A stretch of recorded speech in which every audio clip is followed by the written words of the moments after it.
but laughing in a scornful sense, laughing at a sermon like this, or laughing at the Bible, laughing at the cross, laughing at the resurrection. What a story.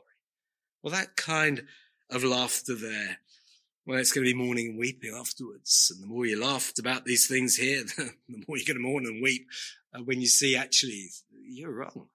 You were on the wrong side of history. And I tell you then, you're on the wrong side of every future day that stretches out into eternity. And we've got to remember that. And, well, woe to you when all men speak well of you. So go on Twitter, virtue signal all your approval. Well, anybody can be a man, anybody can be a woman. Just think yourself there, and anybody can get married to whoever they want, and just write your own ticket with that, and so on and so on. And Christ, no, you don't need him. Everybody goes to God. God's just sort of there. If he's there at all, it's sort of a pretty easy-going thing. And we're all going there. Well, men will speak well of you for saying that. You'll get the approval of governors and rulers. Even these days, you get, the big companies are signed up with this stuff, and they'll love you too. You perhaps get a good position, the head of HR in one of these companies. You'll be well spoken of there. But you won't be in heaven's courts. You won't be well spoken of there.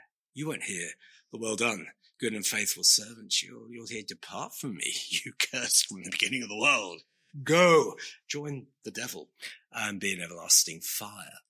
That sounds serious to me, and it is serious.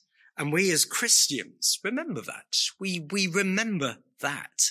The Lord in 1 Peter chapter 2, remember, he commended himself to the Lord, to God, who judges righteously.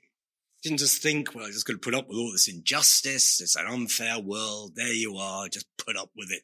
Suck it up, as they say out there.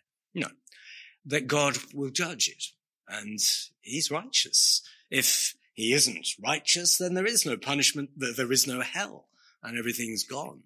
No, it's there, and the Bible assures us as such, and the resurrection proves as such. And not only is there eternal joy, there is actually eternal woe. And so those who the game goes well for them at the moment. They seem to have the winning hand. They get the approvals. They get the ticks, the followers, the whatever else they get out there.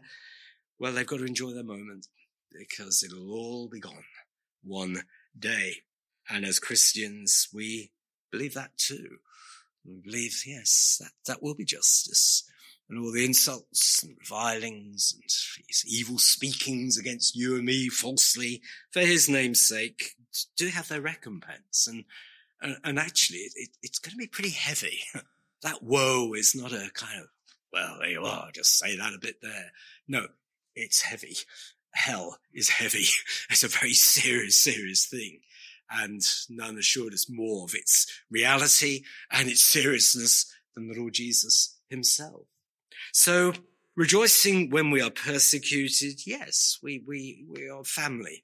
We belong to him. The apostles, when they were beaten in Acts 5, they rejoiced because they were counted worthy to suffer for his name. They saw that. They understood it.